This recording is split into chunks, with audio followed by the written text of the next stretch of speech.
I'd like to see Jamie Dimon, for example, resign from his position as a Class A director of the New York Federal Reserve Bank. You know, what's happened here is not just about J.P. Morgan Chase. It's about the kind of attitude that the banks should be regulating themselves rather than have real oversight. Are diamonds really forever? That was Elizabeth Warren explaining why Jamie Dimon, the embattled CEO of JP Morgan Chase, should step down from his position on the board of the Federal Reserve.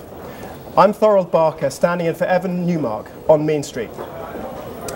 The once bulletproof head of JP Morgan is also going to face shareholders tomorrow at the annual meeting.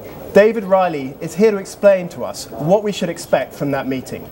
David, we've just heard Elizabeth Warren tell us that she thinks there should be more oversight, that the banks have been left to themselves, and that Jamie Dimon should step down. Not just more oversight, Jamie Dimon. She's going right for Jamie, taking the shot at the king, the Sun King. So what should we expect tomorrow? Well, I think that there'll probably be some fireworks, although the meeting's going to be in Tampa, Florida, so who knows, it'll be as much as if it was here in JP Morgan's headquarters in New York. A little bit lower key. I don't think, though, we're going to see suddenly shareholders en masse switch their votes. A lot of people have cast their votes prior to this, the disclosure of this loss last week.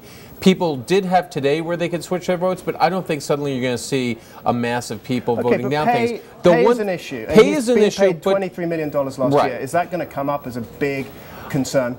I think you'll hear about it, but I don't think you'll see, sort of as we did at Citigroup, people vote down his pay, because for all that's happened the past week, he is still pretty highly regarded by shareholders.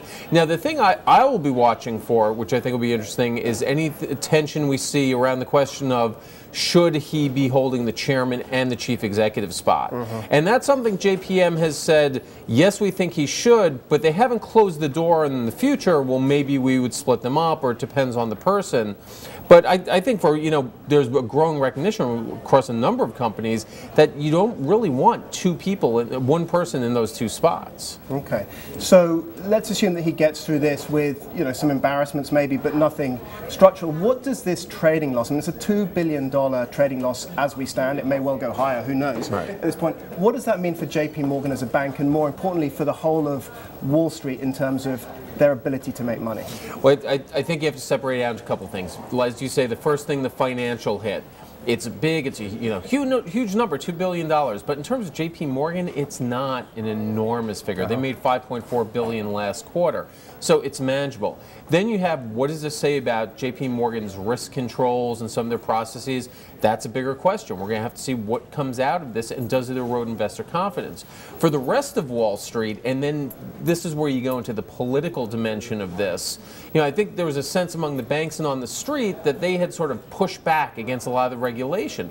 I think this really maybe turns the tide on some things, like how the Volcker rule ends up coming into being. So you think Elizabeth Warren's right? You think this means that ultimately you're going to get much stronger oversight than would otherwise be the case? I think this is going to push now regulators to stand back and say, hold on a second, we were buying the arguments here of, okay, let's not go overboard.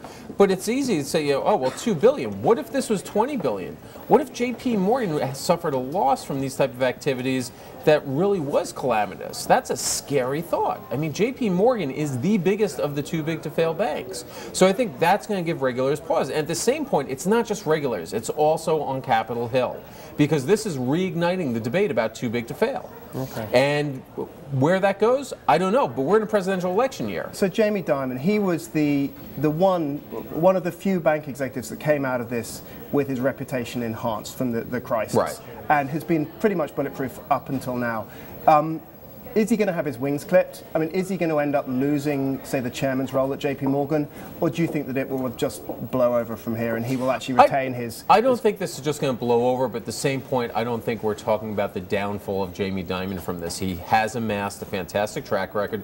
And I think if you went out to most JP Morgan shareholders, big or small, and said, well, do you want to get rid of them tomorrow? I think they'd say no. And if they did, or if you'd ask them, well, who would replace them?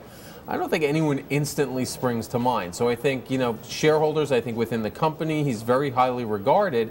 Now, Did he, get ahead of himself? Maybe was there a bit of hubris the past few months? I think definitely. You talk with anyone on the street, and this is a problem of his own making, because he decided he was going to be the standard bearer for the banking industry. He waded into political waters. Nobody pushed him. He's in there now. Now, if he's getting, nibbled by the piranhas, that's his own problem. Thank you, David. Fantastic to see, and we will see what they come up with tomorrow. It'll be an interesting day.